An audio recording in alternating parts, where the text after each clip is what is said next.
Timor Leste atau Timur Timur adalah sebuah negara terletak di Kepulauan Sunda Kecil dalam rantau Asia Tenggara.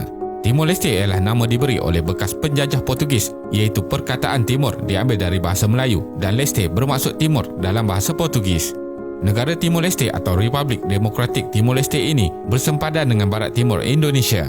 Berkeluasan sekitar 15,000 km persegi dan dipisahkan dengan Australia dengan jarak kurang dari 500 km oleh Laut Timor Sea.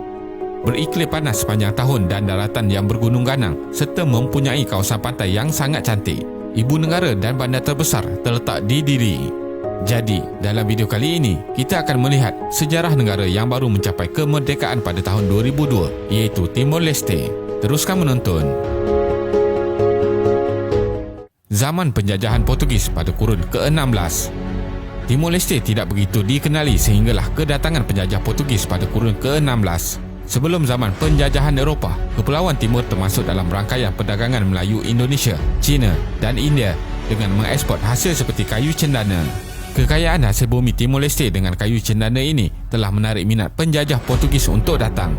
Pada kemuncak zaman penjajah Eropah pada kurun ke-17, Kepulauan Timur ini didatangi oleh dua kuasa besar iaitu Portugis dan Belanda. Bandar Dili di Timor Leste dibuka oleh Portugis pada tahun 1769 dan diisytiharkan berada di bawah jajahan Portugis. Bagi penjajah Portugis, tujuan utama kedatangan mereka ialah untuk mengaut hasil bumi. Oleh itu, negara Timor Leste ini diabaikan dengan tiada usaha untuk pembangunan. Kayu cendana menjadi ekspor utama, diikuti oleh biji kopi pada pertengahan kurun ke-19. Namun bermula kurun ke-20, kegiatan penjajah mengaut keuntungan dari hasil bumi Timor Leste mula ditentang oleh penduduk.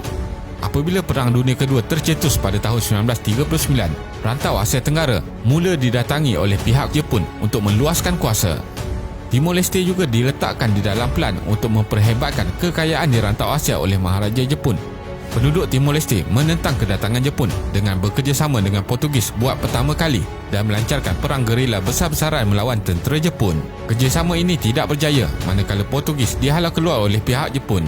Akhirnya, setelah Jepun mengaku kalah dalam Perang Dunia Kedua, semua tentera Jepun berundur dari Timor Leste. Portugis sekali lagi mencari peluang untuk menguasai Timor Leste. Namun, penduduk telah bangkit untuk menentang kedatangan Portugis kali ini dan pada tahun 1975, berlakunya konflik pengulingan kuasa oleh tentera di Portugal menyebabkan Portugis terpaksa melepaskan Timor Leste. Selepas itu, bermula kemunculan pelbagai parti politik seperti pihak pro-Portugis dan pro-kemerdekaan.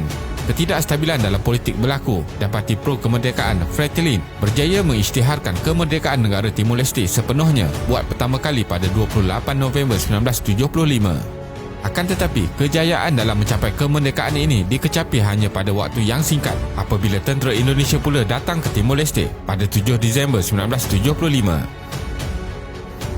Konflik Timor Leste dan Indonesia. Setelah Amerika Syarikat kalah dalam Perang Vietnam pada tahun 1975, pihak Barat mula bimbang akan pengaruh Jepun yang akan menguasai rantau Asia Tenggara. Indonesia mula menggunakan alasan bagi mengelakkan Timor Leste jatuh kepada pengaruh komunis dan meyakinkan pihak Barat seperti Amerika Syarikat untuk membantu dengan menghantar kelengkapan tentera. Seterusnya mula memasuki Timor Leste. Timor Leste juga meminta bantuan dari pihak Amerika Syarikat bagi menghalang tindakan tentera Indonesia, akan tetapi tidak dipedulikan. Pemimpin Indonesia ketika itu, Suharto, mendapat sokongan dari Amerika Syarikat dan berjumpa dengan Presiden Ford di Jakarta beberapa hari sebelum penaklukan ke atas Timor Leste. Operasi dinamakan Operation Komodo dilakukan pada 7 Disember 1975. Titik perubahan untuk kemerdekaan sepenuhnya. Usaha kebangkitan rakyat Timor Leste bagi mencapai kemerdekaan dari Indonesia berlaku selama beberapa tahun. Seterusnya menyebabkan peperangan dan keganasan berlaku. Sehinggalah tahun 1991, pihak antarabangsa mula membuka mata mengenai apa yang sedang terjadi di Timor Leste. Pihak Pertubuhan Bangsa-Bangsa Bersatu United Nations merancang untuk mengadakan lawatan pada Oktober 1991, akan tetapi dibantah dan dibatalkan oleh Indonesia. Penduduk Timor Leste mengambil kesempatan akan kehadiran wartawan dari luar negara dengan mengadakan demonstrasi di Bandar Dili. Keadaan ini bertukar menjadi lebih parah dan ganas. Lebih 250 orang penduduk terbunuh pada hari tersebut. Video yang dirakam oleh pihak wartawan dibawa keluar ke Australia dan disiarkan ke seluruh dunia.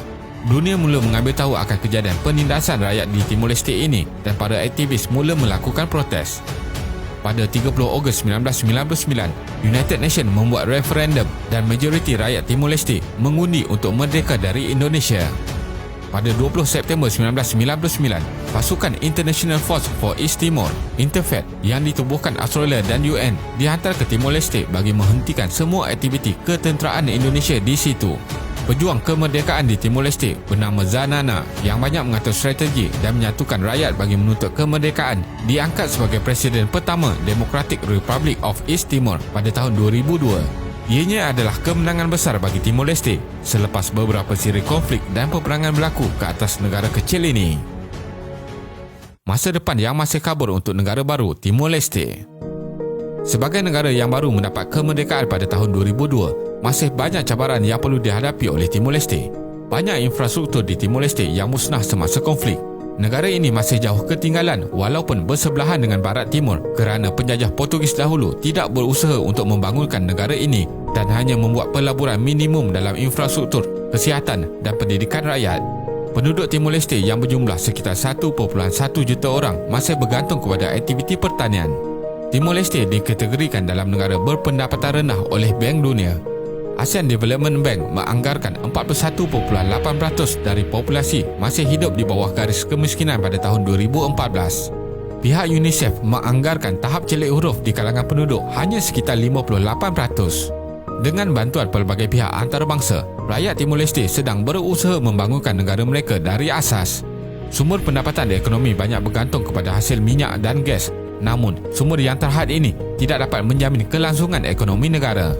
Hanya 0.3% dari KDNK negara digunakan untuk sektor kesihatan, manakala 0.2% dari KDNK untuk sektor pendidikan.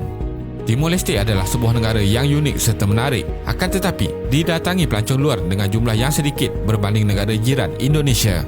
Cabaran utama kerajaan Timor Leste ialah untuk meneruskan pembangunan dengan sumber pendapatan yang amat terhad. Negara ini perlu memikirkan cara terbaik pembangunan sama rata rakyat kerana ketika ini hanya rakyat elit dilihat mendapat keuntungan dan kekayaan. Usaha perlu dibuat untuk meningkatkan infrastruktur asas bagi membuka ruang pelancongan dengan lebih luas sebagai satu sumber pendapatan. Kesimpulannya, bagi individu yang tinggal di negara yang sudah mempunyai struktur ekonomi yang baik, mungkin tidak dapat merasakan betapa pentingnya kesan ketidakstabilan di mana menjadi faktor penting bagi negara baru sahaja merdeka seperti Timor Leste ini. Bagi negara kecil yang mempunyai hasil bumi terhad, kemerdekaan yang dicapai memerlukan usaha dan kemahiran pemimpin bersama rakyat untuk menentukan arah masa depan. Masih terdapat banyak potensi yang dilihat untuk Timor Leste dapat mencari hala tuju yang baik di masa hadapan, terutamanya sektor pelancongan yang boleh menjana kewangan negara ini. Terima kasih kerana menonton dan jangan lupa subscribe. Jumpa lagi.